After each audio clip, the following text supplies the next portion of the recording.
Welcome to This Week, Those Books. It's September 20th, 2023. This week's focus is on the UNGA Games, otherwise known as the UN General Assembly. The big story. Leaders of 193 countries meet in New York.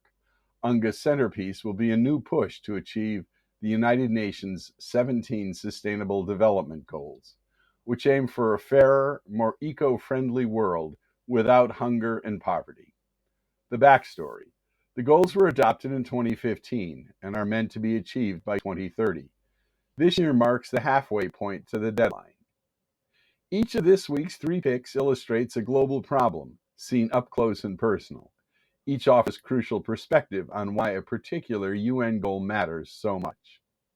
The first book is Admissions, Hospital Tales of Life, Love, and Death by Mira Harrison. From Dunedin, a city on New Zealand's South Island, comes this collection of linked short stories. The 8 featured women are doctors, nurses, cooks, and cleaners, and their lives are dedicated to caring for others.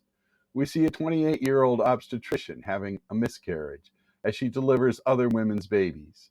A middle-aged hospital receptionist helps a Syrian refugee who turns out to be a trauma surgeon. Some say this book hits number 8 of the UN's goals, which aims for decent work and sustainable growth. This week's second pick is Taking Up Space by Chelsea Kwake and Ora Ogundiyi. They tell how it feels to be a Black student at Cambridge. All those questions about, where are you from? And then the follow-up, where are you really from?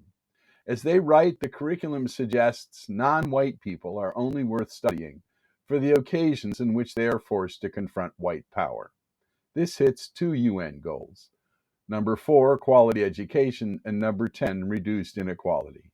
And finally, The Prince Rupert Hotel for the Homeless by Christina Lamb. A 900-year-old four-star hotel becomes a pandemic shelter for the homeless population in the English city of Shrewsbury. And Christina Lamb, the Times and Sunday Times veteran foreign correspondent, is unable to travel overseas and forced to break the habit of 34 years of foreign reporting to examine Britain. What she finds is a troubling but heartening reality. Many of the problems she had seen in developing countries exist in 21st century Britain as well, not least homelessness. And human frailties are the same everywhere in the world. As one guest at the Prince Rupert Hotel puts it, "I'm homeless because of life." Lamb describes the astonishing care, consideration, and respect with which a grand establishment looks after people who were so recently on the streets. It's a moving story, particularly because it's true. This book hits number 1 of the UN's goals, no poverty. Thank you for listening. I'll be back next week with the latest This Week, Those Books.